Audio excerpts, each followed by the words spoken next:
My name is Naomi Richardson. I'm 35 years old and I'm a corporate event planner in Atlanta, Georgia.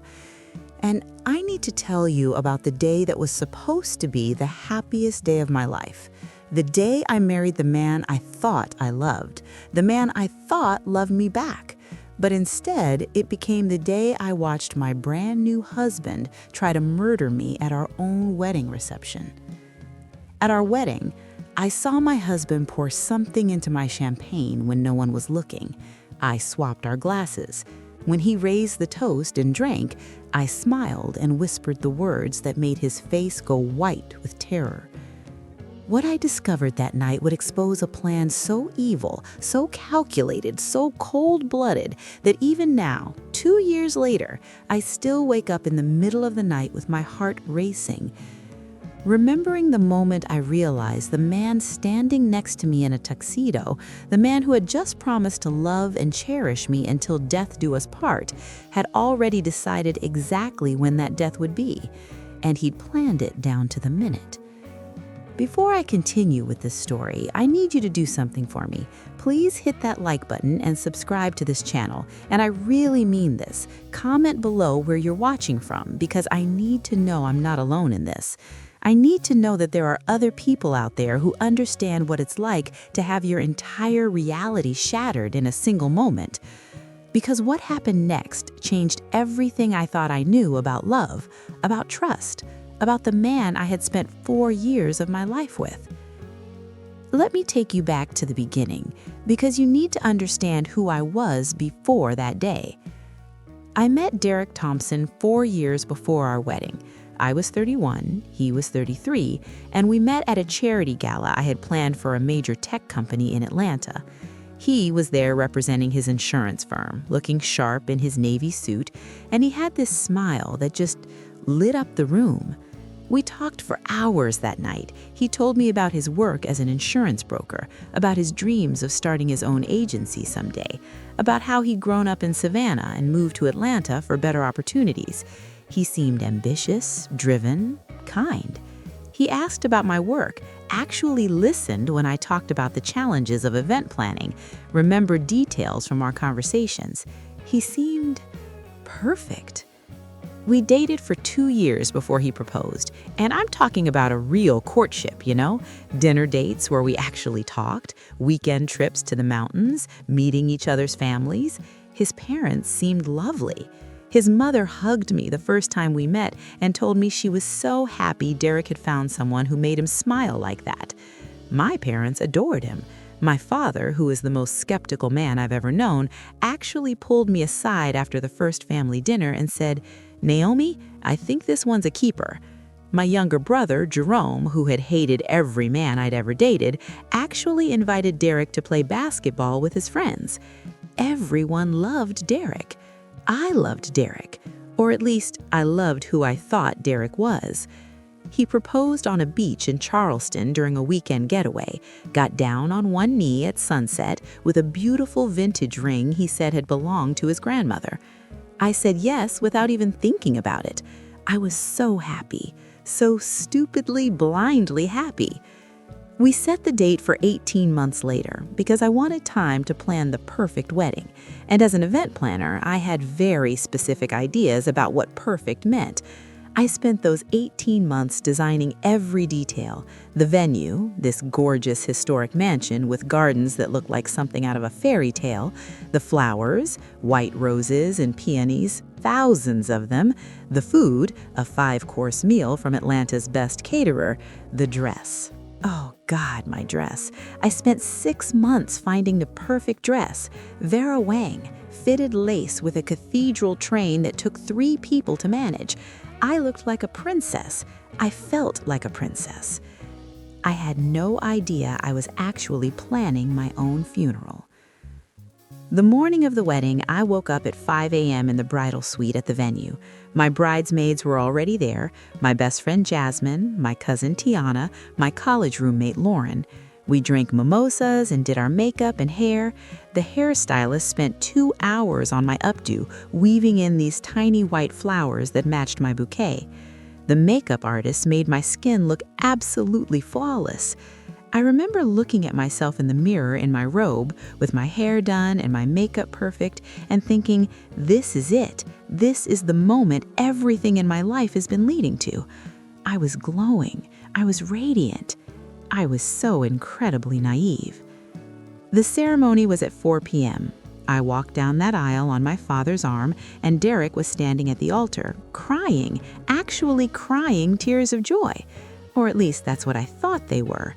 Now I know they were probably tears of guilt, or maybe just tears from an Oscar-worthy performance. What I said were the vows, the traditional ones, the ones where he promised to love and honor me in sickness and in health, for richer or poorer, till death do us part. He looked me right in the eyes when he said those words. His voice didn't even shake. I wonder now if he was thinking about the little vial in his pocket the whole time, if he was already counting down the hours until I'd be dead and he'd be free. The reception started at 8 p.m., cocktail hour in the gardens, while the staff flipped the ceremony space into the dining room. I was floating on air, greeting guests, taking a million photos with family and friends. Everyone kept telling me how beautiful I looked, how perfect everything was, how lucky Derek and I had found each other. I believed them. God help me, I believed every word. We did our grand entrance into the reception at 7 p.m., first dance to At Last by Etta James. Derek held me close and whispered in my ear that he loved me more than anything in the world. I remember thinking in that moment that I was the luckiest woman alive. The dinner was served. People raved about the food. Everything was going exactly according to plan. My plan. The plan I spent 18 months perfecting. But Derek had his own plan, and his had been in motion for months without me knowing a single thing about it. It was about 8:30 p.m. when it happened. We'd finished dinner, and it was almost time for the toasts. In the wedding timeline I'd created, the toasts were scheduled for 8:45. My maid of honor, Jasmine, would go first, then Derek's best man, Cameron, then Derek himself would give a toast to thank everyone for coming. I'd insisted on having premium champagne for the toasts, Veuve Clique, expensive stuff, the good stuff. The catering staff had set up a special table near the head table with champagne flutes already poured and arranged on silver trays. My glass and Derek's glass were in the center, slightly larger than the others, with our names on little gold placards underneath them. I stepped away from the head table right before the toasts were supposed to start. I needed to touch up my lipstick, and one of my bridesmaids wanted to fix a loose pin in my hair. I went to the bridal suite just off the main reception hall. It was maybe a 3-minute walk. Jasmine came with me, and we were laughing about something one of the guests had said during dinner. We were in the bridal suite for maybe 5 minutes max. Fixed my lipstick, fixed my hair, took a few deep breaths because I was starting to feel overwhelmed by all the emotion and the attention and the sheer magnitude of the day. Jasmine hugged me and said, "Girl, you did it. You married a good man and threw the wedding of the century." I hugged her back and said, "I know, I'm so happy I could cry." We walked back to the reception hall together, but Jasmine got stopped by someone asking about the bathroom location. I kept walking, heading back towards the head table, and that's when I saw him. Derek, standing at the champagne table, alone, completely alone, which was weird because there were 150 people at this wedding and someone was always nearby. But in that exact moment, the photographer was hurrying people outside for some group shots, and the DJ was on a break, and the catering staff was in the kitchen prepping dessert. Derek was standing at that champagne table by himself, and he was holding something small, a little glass vial, maybe the size of my thumb. I stopped walking. I was maybe 20 feet away, partially hidden behind one of the tall floral arrangements we'd placed around the perimeter of the room. He didn't see me. He was completely focused on what he was doing. I watched him look around nervously, checking to make sure no one was watching. Then he uncapped that little vial, leaned over the champagne table, and very deliberately, very carefully, poured the contents into one specific glass. My glass, the one with my name on the little gold placard. He shook the vial to get every last drop, then smoothed down his tuxedo jacket and stepped back from the table with this expression on his face that I had never seen before. Satisfaction, Cold, calculated satisfaction. My brain couldn't process what I was seeing. This was my husband. We'd been married for 4.5 hours. We'd just danced together, eaten together, smiled for 1,000 photos together. And he was, what? Putting something in my drink? Why would he do that? What was in that vial? My first thought, I'm ashamed to admit, wasn't that he was trying to hurt me. My first thought was that maybe it was some kind of surprise. Maybe it was some kind of sweetener or flavoring, something to make my champagne special for the toast. Maybe it was rose water or vanilla extract or something romantic like that. But even as I was trying to rationalize it, trying to make it make sense, every instinct in my body was screaming at me that something was very, very wrong. Because here's the thing, if it was something innocent, something sweet and romantic, why did he look around to make sure no one was watching? Why did he look so nervous? Why did he hide the vial immediately after? Why didn't he just tell me about it? We'd been together for 4 years. If he wanted to do something special with my champagne, he would have told me about it, made it part of the moment, not sneaked around behind my back like he was doing something he didn't want anyone to see. My heart was pounding so hard I could hear it in my ears. My hands started shaking. I felt cold all over, despite the June heat and the room full of people.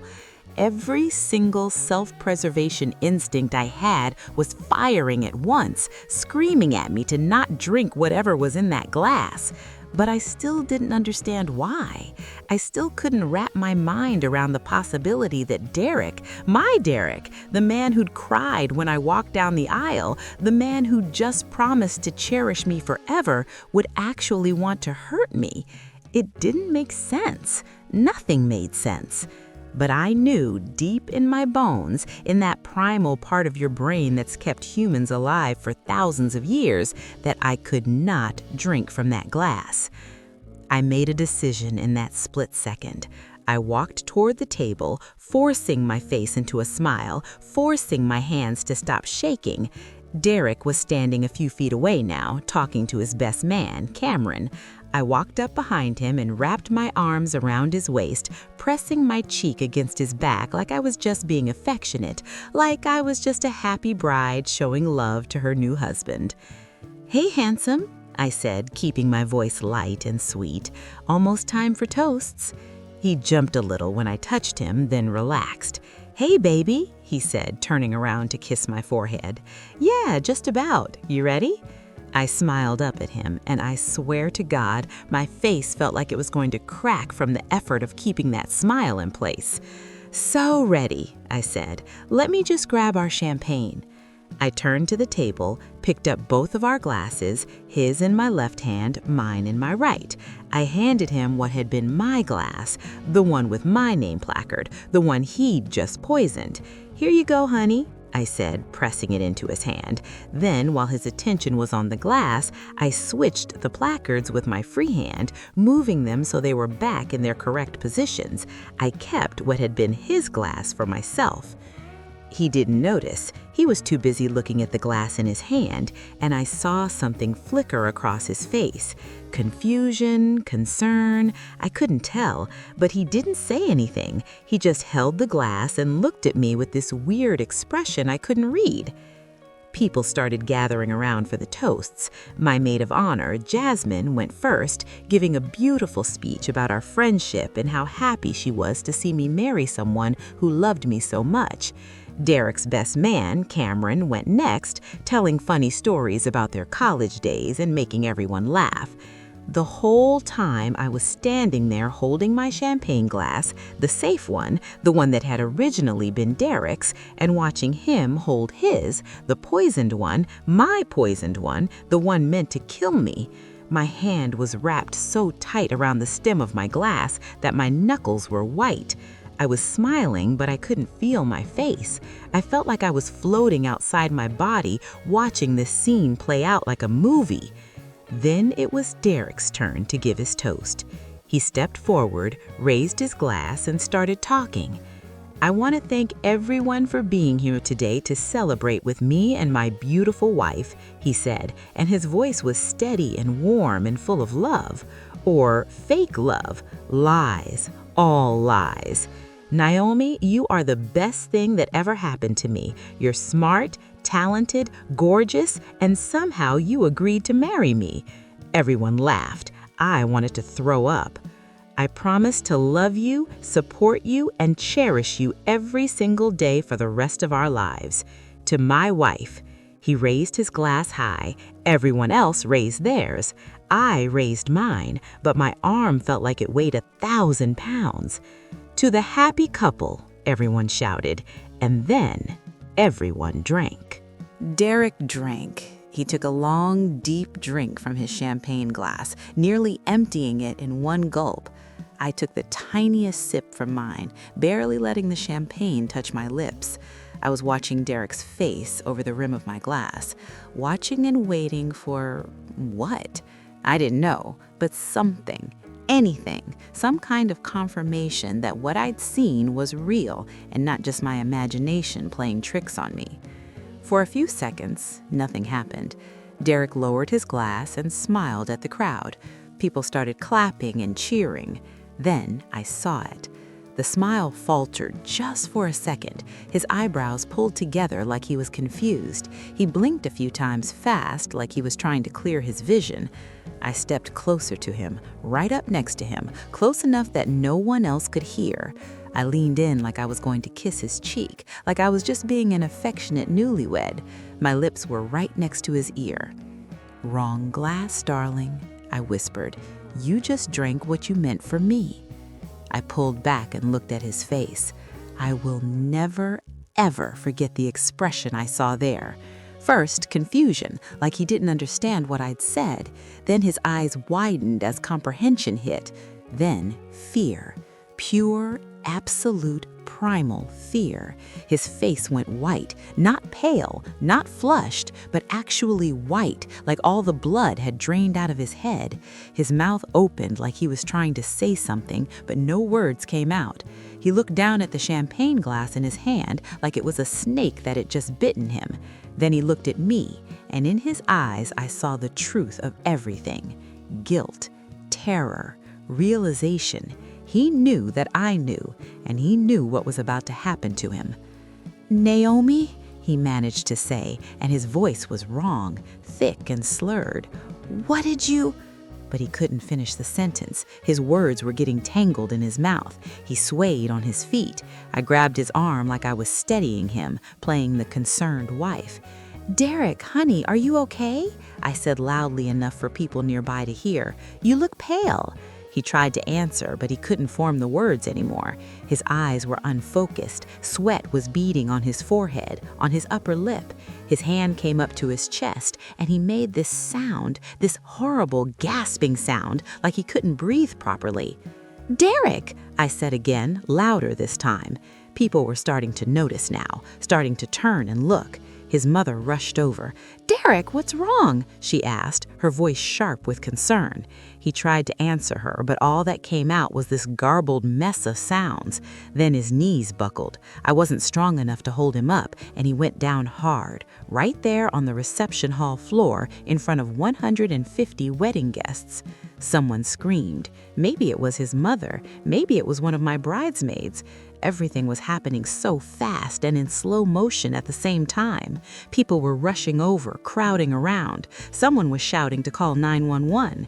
Derek was on the ground, conscious but barely, his body twitching and convulsing. His eyes were rolling back in his head. Foam was forming at the corners of his mouth. It was horrifying. It was absolutely horrifying. And I was just standing there watching it happen, knowing that I had caused this, knowing that whatever he'd meant for me, he was getting instead. And the truly terrible part? I didn't feel bad about it. I felt vindicated. I felt powerful. I felt like I had just saved my own life. And if that meant watching him suffer, then so be it. I put on jeans and a t-shirt, threw a cardigan over it. Jasmine kept asking me what happened, what was going on, but I couldn't explain it yet. I couldn't find the words. All I could say was, "He tried to hurt me. I stopped him." She didn't understand. How could she? I barely understood it myself. We went back out to the reception hall and the police officer was waiting. "Mrs. Richardson?" he said, and I almost corrected him, almost said I wasn't Mrs. Richardson anymore. Couldn't be after what just happened, but I didn't. I just nodded. "We need you to come down to the station, and ma'am, I need to tell you, this is now a criminal investigation. Don't leave town. We'll have a lot more questions for you and for Mr. Thompson." I rode to the police station in my father's car. My mother sat in the back with me, holding my hand, not saying anything, because what was there to say? At the station, they put me in an interview room. Not a cell, just a room with a table and some chairs and a recording device. A detective came in, Detective Martinez, a middle-aged woman with kind eyes and a no-nonsense attitude.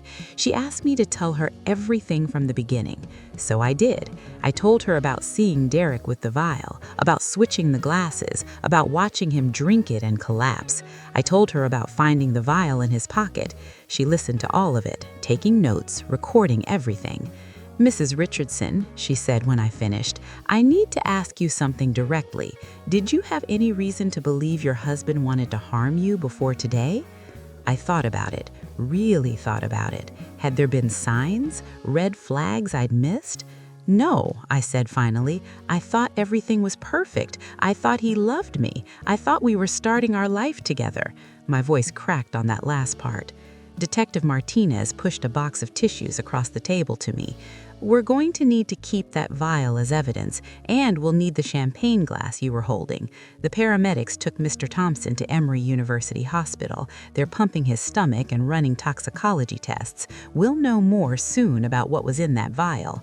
But, Mrs. Richardson, I want you to understand something. If what you're telling me is true, if your husband deliberately tried to poison you, you just saved your own life tonight, and you did it with incredible presence of mind.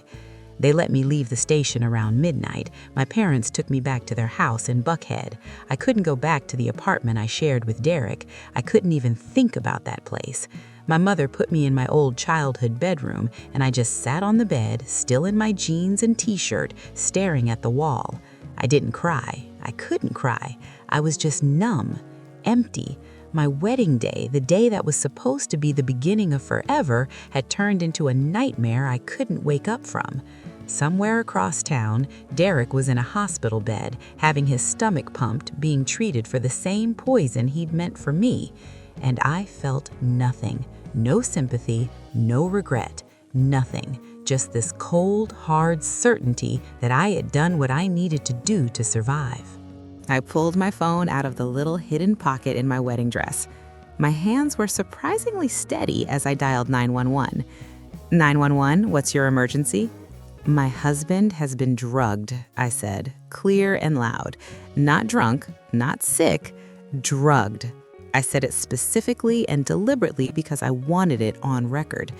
We're at our wedding reception at the historic Whitmore Mansion on Peachtree. He just drank something and collapsed. He's having some kind of reaction. Please send paramedics immediately. I gave them the address, answered their questions about his symptoms. The whole time, Derek was on the floor, barely conscious, making these awful choking sounds. His best man, Cameron, was trying to help him, loosening his tie, turning him on his side. Derek's mother was crying and screaming at someone to do something. My mother had her arms around me, asking what happened, but I couldn't answer her. I couldn't take my eyes off Derek. The paramedics arrived maybe 8 minutes later, but it felt like hours. They rushed in with their equipment, started checking Derek's vital signs, asking questions. What did he drink? What did he eat? Does he have any allergies, any medical conditions? I answered what I could. Then I did something that I'd been planning since the moment I saw him pour that vial into my champagne. I reached into Derek's tuxedo jacket pocket while everyone was distracted by the paramedics. I found the vial. It was empty now, but it was there, and I could see some residue inside. I pulled it out and held it up. "I think this is what he used," I said to the police officer who had arrived with the paramedics. The officer took the vial from me carefully, holding it by the edges. "Where did you find this, ma'am?" "In my husband's jacket pocket." I saw him pour something into my champagne glass right before the toasts. I switched our glasses. He drank from mine instead. The officer's expression changed, sharpened. He called over his partner. They started asking me more detailed questions while the paramedics loaded Derek onto a stretcher. What exactly did I see? When did I see it? Why did I switch the glasses? I told them everything, my voice amazingly calm considering I was standing there in my wedding dress watching my brand new husband get wheeled out on a stretcher with an oxygen mask on his face. The reception had descended into absolute chaos. Guests were crying, confused, demanding to know what was happening. The venue manager was freaking out. My bridesmaids were surrounding me, trying to understand. My father was yelling at someone, I couldn't tell who. Derek's parents were following the stretcher out to the ambulance, his mother sobbing hysterically. And I was just standing there in the middle of it all, still holding my champagne glass, still wearing my perfect dress, still looking like a princess. A princess who had just outsmarted an assassination attempt at her own wedding. The police officer asked if I would come to the station to give a statement. I said yes, but first I needed to change out of my dress. I went back to the bridal suite with Jasmine. She helped me out of the Vera Wang gown, unzipping the back, unhooking the bustle, removing the veil. I stood there in my strapless bra and Spanx, looking at myself in the mirror. My makeup was still perfect, my hair was still perfect, but I wasn't the same person who had gotten dressed in this room 6 hours ago. That Naomi was dead. That naive, trusting, happy Naomi was gone forever. This new Naomi, the one staring back at me from the mirror, was harder, colder, a survivor. I put on jeans and a t-shirt, threw a cardigan over it. Jasmine kept asking me what happened, what was going on, but I couldn't explain it yet. I couldn't find the words. All I could say was, "He tried to hurt me. I stopped him." She didn't understand. How could she? I barely understood it myself. We went back out to the reception hall and the police officer was waiting. "Mrs. Richardson?" he said, and I almost corrected him, almost said I wasn't Mrs. Richardson anymore. Couldn't be after what just happened. But I didn't. I just nodded. "We need you to come down to the station. And ma'am, I need to tell you, this is now a criminal investigation.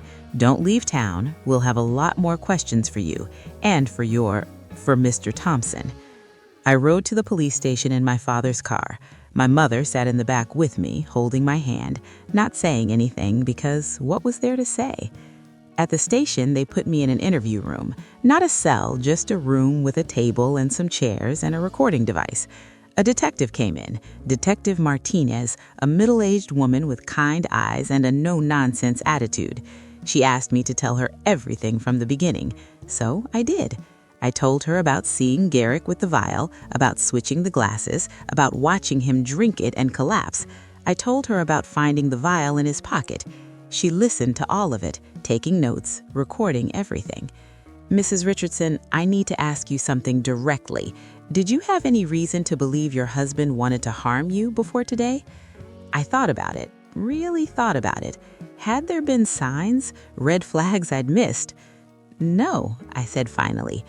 "I thought everything was perfect. I thought he loved me. I thought we were starting our life together." My voice cracked on that last part. Detective Martinez pushed a box of tissues across the table to me. "We're going to need to keep that vial as evidence, and we'll need the champagne glass you were holding." The paramedics took Mr. Thompson to Emory University Hospital. They're pumping his stomach and running toxicology tests. We'll know more soon about what was in that vial. But Mrs. Richardson, I want you to understand something. If what you're telling me is true, if your husband deliberately tried to poison you, you just saved your own life tonight, and you did it with incredible presence of mind. They let me leave the station around midnight. My parents took me back to their house in Buckhead. I couldn't go back to the apartment I shared with Derek. I couldn't even think about that place. My mother put me in my old childhood bedroom, and I just sat on the bed, still in my jeans and t-shirt, staring at the wall. I didn't cry. I couldn't cry. I was just numb, empty. My wedding day, the day that was supposed to be the beginning of forever, had turned into a nightmare I couldn't wake up from. Somewhere across town, Derek was in a hospital bed, having his stomach pumped, being treated for the same poison he'd meant for me. And I felt nothing. No sympathy, no regret, nothing. Just this cold, hard certainty that I had done what I needed to do to survive. The next morning, Detective Martinez called me. Derek had survived the night. The toxicology report had come back. The vial had contained rohypnol, you probably know it as a date rape drug, mixed with a heavy sedative. The dose was high, really high enough that if I'd drunk it, I would have lost consciousness within minutes. And given my weight and the lack of food in my system at that point in the evening, we'd eaten dinner at 6:30 and it was 8:45 when the toasts happened, there was a very real possibility I would have stopped breathing in my sleep. The medical examiner's preliminary report said that if I had consumed that dose, I likely would have died, respiratory failure most likely, or aspiration if I'd vomited while unconscious. Either way, I'd probably be dead. Mrs. Richardson, Detective Martinez said, and I could hear something in her voice that hadn't been there the night before, anger maybe, or disgust. Your husband tried to kill you on your wedding night. This wasn't a joke or a prank gone wrong. This was attempted murder. We've arrested him. He's in custody right now, and we've charged him with attempted first-degree murder. I sat down on my parents' couch, my legs suddenly unable to hold me up. Attempted murder. My husband, the man I'd married less than 24 hours ago, had tried to murder me. There's more, Detective Martinez continued. We seized Mr. Thompson's phone as evidence. Mrs. Richardson, you need to prepare yourself. There are text messages on that phone that are going to be very difficult for you to see. They sent a victim advocate to my parents' house that afternoon. She sat with me while Detective Martinez showed me printouts of Derek's text messages. Messages between Derek and a woman named Amber Collins, a woman I'd never heard of, a woman who, it turned out, worked at Derek's insurance firm. Messages going back months.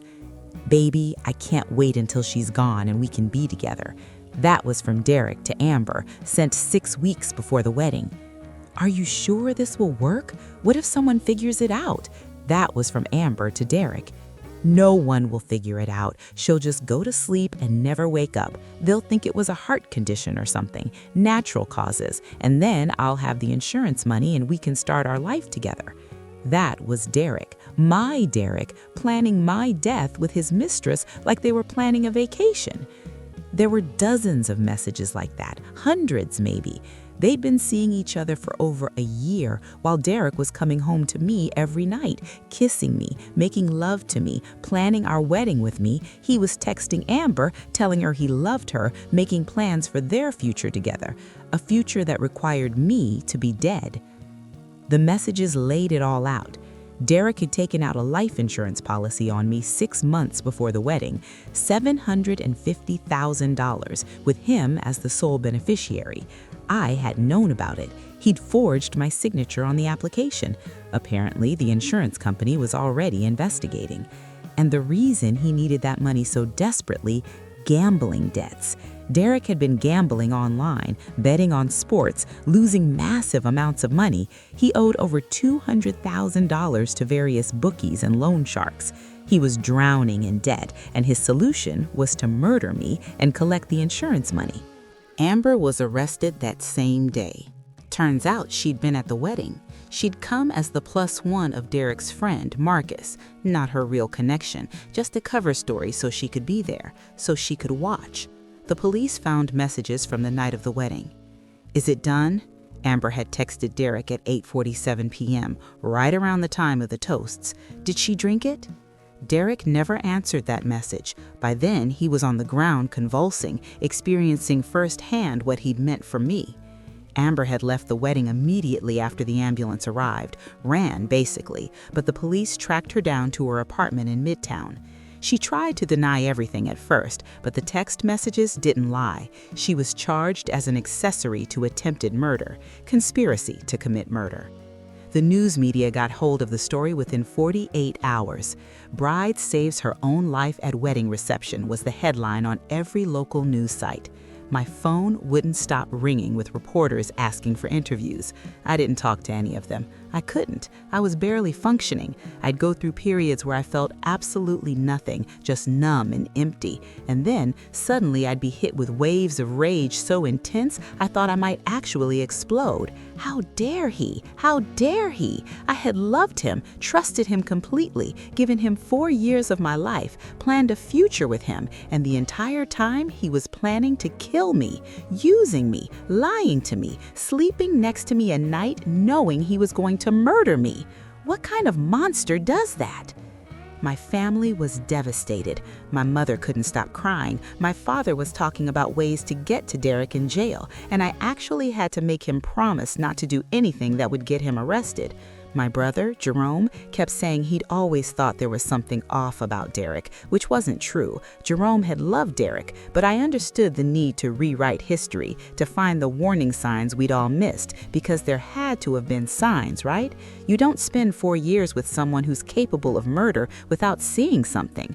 But I couldn't think of any. Derek had been a perfect boyfriend, a perfect fiancé, attentive, romantic, supportive, or at least that's what I thought. Now, I'd never know what was real and what was performance. The wedding venue was incredibly kind. They refunded every penny I'd paid them, which was over $45,000. They also made a donation of $10,000 to a domestic violence charity in my name. The caterer refunded their fee, the florist, the photographer, the DJ, everyone refunded their money. I hadn't even asked. They just did it. I think everyone was so horrified by what had happened that they wanted to do something, anything to help. The dress shop even offered to take back my Vera Wang gown and give me a full refund, but I couldn't bring myself to go get it. That dress was still at my parents' house in the garment bag, hanging in my old closet. I couldn't look at it, couldn't touch it. It represented everything I'd lost. Derek's arraignment was a week after the wedding. I went to the courthouse with Detective Martinez and the victim advocate. I wanted to see him, needed to see him. He was brought in wearing an orange jumpsuit, his hands cuffed in front of him. He looked terrible. He lost weight, his face was gaunt, and there were dark circles under his eyes. When he saw me sitting in the gallery, his face crumpled. He started crying, actually crying, tears running down his face. His lawyer, some public defender who looked about 12 years old, tried to get him to compose himself, but Derek just kept staring at me and crying. I stared back. I didn't cry. I didn't feel anything except this cold, hard satisfaction that he was suffering even a fraction of what I was suffering. The judge read the charges. Attempted murder in the first degree, conspiracy to commit murder, insurance fraud, forgery. The prosecutor asked for bail to be denied, arguing that Derek was a flight risk and a danger to me. Derek's lawyer argued that his client had no criminal record, that he had ties to the community, that he deserved bail. The judge listened to both sides and then looked at Derek. "Mr. Thompson, you are accused of trying to murder your wife on your wedding night. You allegedly drugged her champagne with a dose of sedatives high enough to cause respiratory failure. If these charges are proven, you represent a clear danger to Mrs. Richardson. Bail is denied. You will remain in custody until trial." Derek made this sound, this horrible, broken sound, and his lawyer had to hold him up to keep him from collapsing. After the arraignment, the prosecutor met with me in his office. His name was James Chin, an assistant district attorney who specialized in attempted murder cases. He was maybe 40, with glasses and a kind face. "Mrs. Richardson," he said, "I want you to know that we're going to do everything in our power to make sure Mr. Thompson faces the maximum sentence for what he did to you. The evidence against him is overwhelming. The text messages, the insurance policy, the toxicology report, your testimony, we have everything we need to prove attempted first-degree murder. But I need to prepare you. This is going to be a long process. The trial probably won't happen for at least 6 months, maybe longer, and when it does happen, you're going to have to testify. You're going to have to sit in that courtroom and relive the worst day of your life while Derek sits there watching you. Can you do that?" I looked him right in the eyes. "Yes," I said, I can do that. I need to do that because I want him to hear me tell the world exactly what he tried to do to me. I want everyone to know who he really is." Mr. Chin nodded. "Good," he said. "That's what I needed to hear. We're going to get justice for you, Mrs. Richardson. I promise you that." The next few months were a nightmare. I had to move out of the apartment Derek and I had shared. I couldn't stay there, couldn't be surrounded by our things, our memories. My parents helped me pack up my belongings, and we donated or threw away everything that was Derek's. I moved into a small one-bedroom apartment in Virginia Highland, started over from scratch with secondhand furniture and kitchenware from Target. I tried to go back to work, but I couldn't focus. Every time I tried to plan an event, I'd think about my own wedding, about how I'd spent 18 months planning the perfect day only to have it end with my husband trying to kill me. I took a leave of absence. My boss was understanding, told me to take all the time I needed. I started therapy. Dr. Patricia Williams, a Black woman in her 50s who specialized in trauma. I saw her twice a week at first, then once a week as I started to stabilize. She helped me process what had happened, helped me understand that it wasn't my fault, that I couldn't have known, that Derek's actions were about him and not about anything I did or didn't do. But even with therapy, I was barely holding it together. I'd have nightmares where I drank the poison champagne and woke up unable to breathe. I'd have panic attacks in public spaces, convinced that everyone around me was secretly planning to hurt me. I stopped trusting anyone, stopped going out, stopped seeing friends. I was just existing, not living. The preliminary hearings happened. More evidence came out. The police had tracked down the person who sold Derek the Rohypnol, some guy he'd met online who dealt drugs. That guy was arrested too, charged with distribution of controlled substances.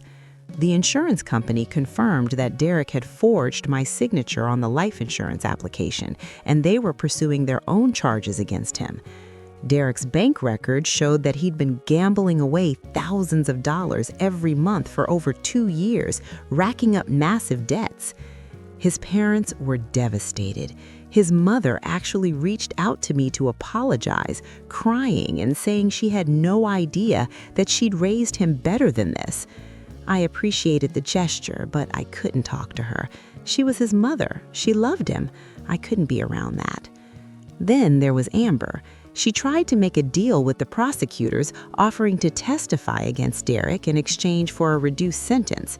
The prosecutors agreed she'd get 15 years instead of 25 if she cooperated fully. So she gave them everything, told them how the affair started, how Derek had complained about being stuck with me, about needing money, about wanting a way out, how he'd come up with the plan to kill me and make it look like natural causes, how she'd helped him research different drugs and methods, how they'd practiced the dosing, the timing, the cover story. She'd been in on it from the beginning. They'd planned my murder together like some people plan surprise parties. The trial finally started in February, 8 months after my wedding day. The courthouse was packed with reporters and spectators. This case had gotten national attention. Black bride outsmarts murderous groom was how some headlines described it. I hated being famous for this, hated that the worst moment of my life was entertainment for strangers. But I also understood the importance of people seeing what Derek had tried to do, of other women seeing that even men who seem perfect can be monsters in disguise. I had to testify on the second day of the trial. I wore a navy blue dress suit, professional and conservative, nothing flashy. I wanted the jury to see me as credible, trustworthy. I took the stand, placed my hand on the Bible, and swore to tell the truth, the whole truth, and nothing but the truth. And then I told my story.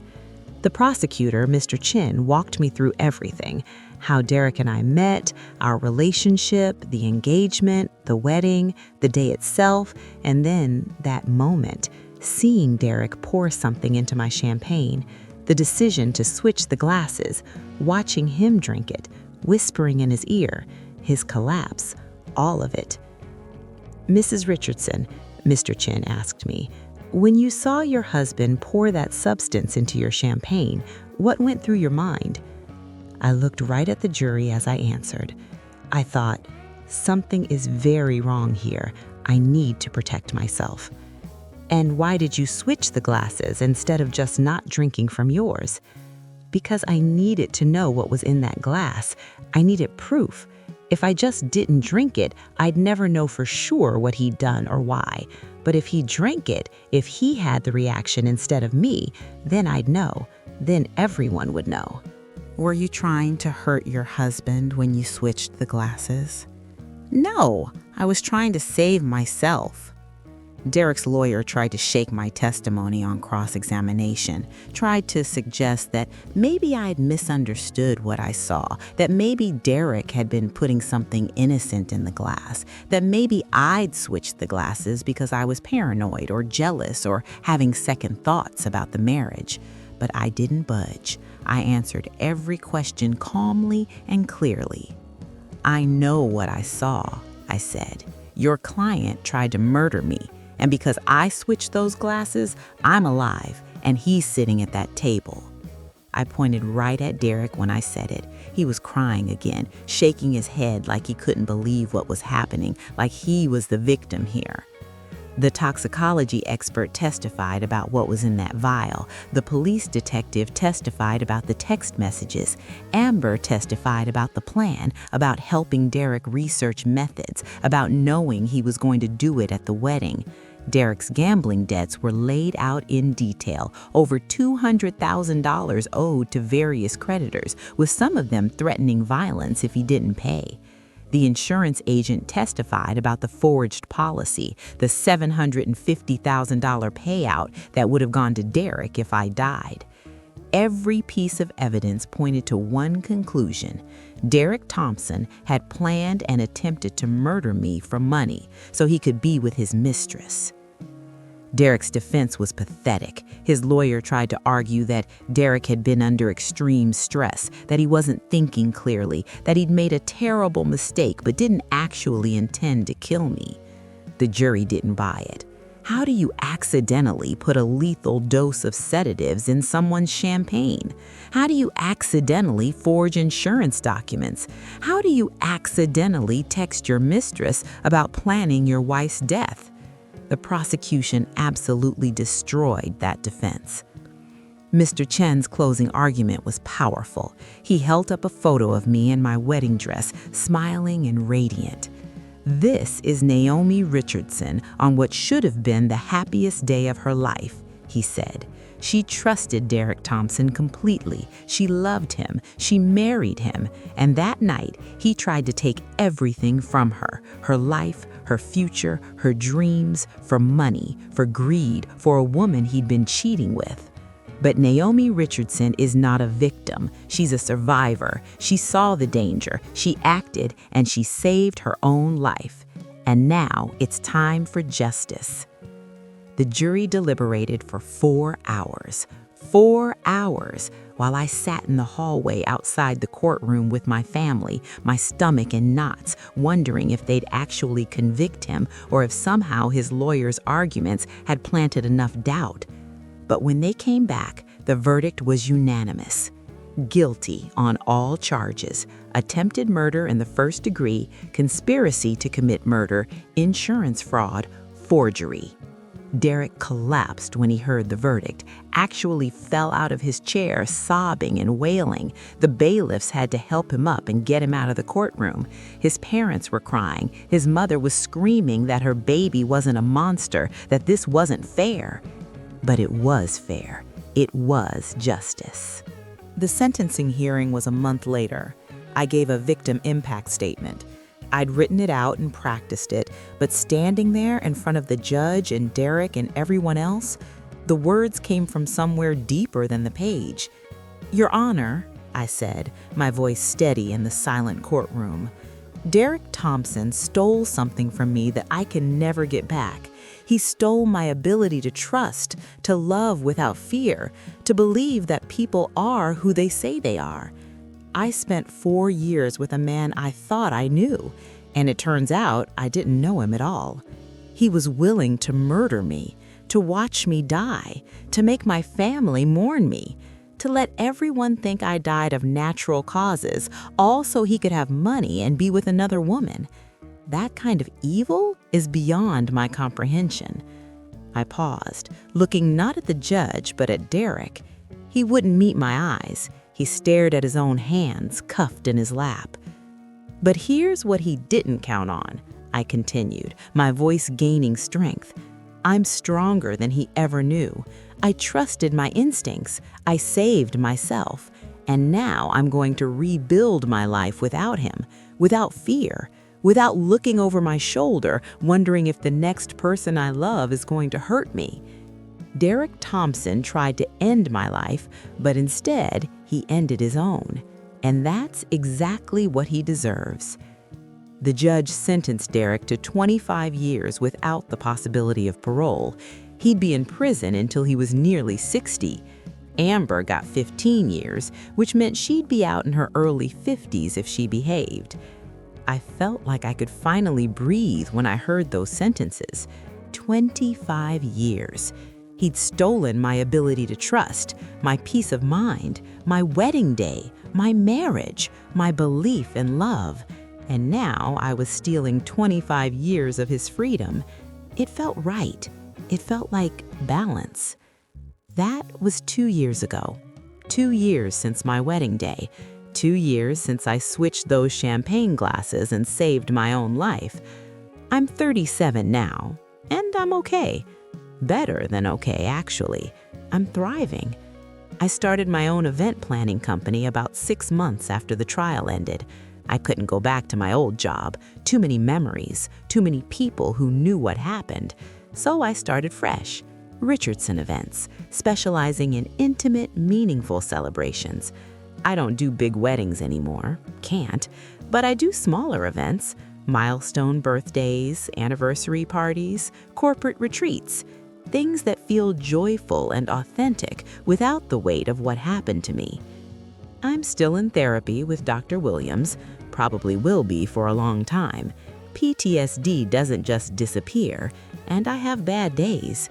Days where I can't get out of bed. Days where I'm convinced that everyone around me is secretly plotting against me. Days where I see Derek's face in every man who walks past me on the street. But I also have good days. More good days than bad now. Days where I laugh with my friends, where I feel proud of my business, where I actually enjoy being alive. I'm dating again. That's been the hardest part, if I'm honest, learning to trust someone new. I met someone about 6 months ago. His name is Terrence. He's a teacher, sweet and patient and kind. He knows what happened to me. I told him on our third date because I needed him to understand why I'm the way I am, why I ask so many questions, why I need to know where he is and who he's with, why I sometimes just shut down in the middle of a conversation because something triggered a memory. He didn't run. He listened, held my hand, and said, "I'm not him. I'm not going to hurt you, and I'll wait as long as it takes for you to believe that." We're taking it slow, so slow, but it feels good. It feels safe. My family has been incredible through all of this. My parents, my brother, my cousins, they surrounded me with love and support when I needed it most. They never made me feel weak or broken. They reminded me every day that I'm strong, that I survived, that I have a future worth living for. My best friend Jasmine is still by my side, just like she was in that bridal suite 2 years ago. She checks on me constantly, probably more than I deserve, but I'm grateful for it. I think about that day sometimes, my wedding day. Not the poisoning part. Well, yes, that too, but the morning, getting my hair done, laughing with my bridesmaids, feeling like a princess. I mourn that version of myself sometimes. The Naomi who believed in fairy tale love, who trusted completely, who thought the world was safe. She died that day, right along with my marriage. But maybe that's okay. Maybe that Naomi needed to die so this Naomi could be born. This Naomi who knows that survival is a choice, who knows that trusting your instincts can save your life, who knows that she doesn't need anyone to rescue her because she can rescue herself. I want you to understand something. I'm not telling you this story because I want sympathy or pity. I'm telling you this story because I want you to learn from it. Trust your instincts, always. If something feels wrong, it probably is. Don't rationalize it away.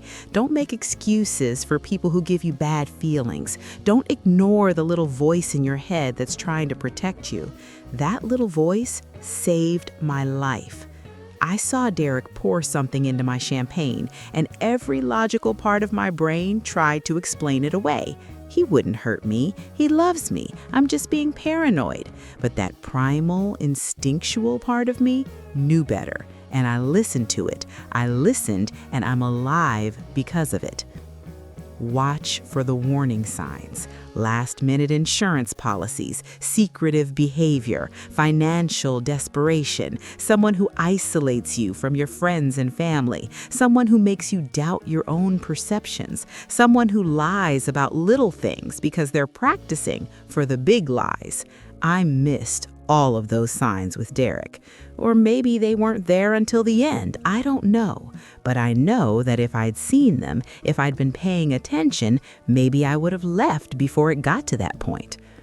And here's the most important thing. If you're in danger, act first and ask questions later. I didn't wait to understand why Derek was poisoning me. I didn't stop to have a conversation about it or give him a chance to explain.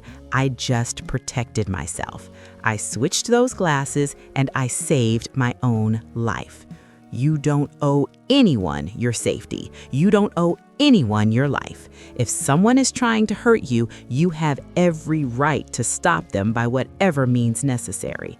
Don't let guilt or love or confusion paralyze you. Act, protect yourself, survive.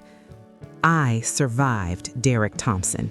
I survived his lies, his betrayal, his attempt to murder me, and not only did I survive, I made sure he faced justice for what he tried to do.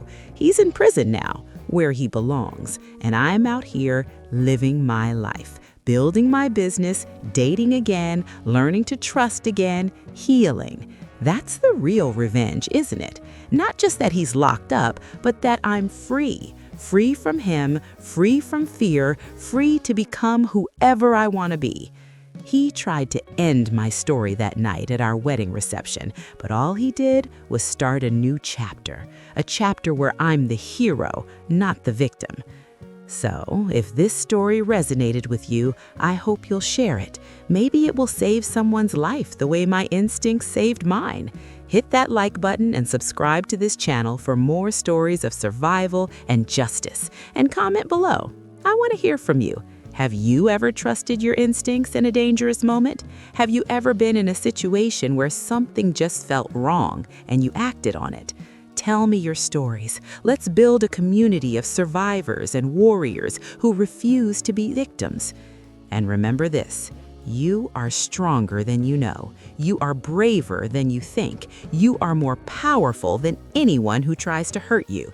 Trust yourself, protect yourself, and if someone tries to take you down, take them down first.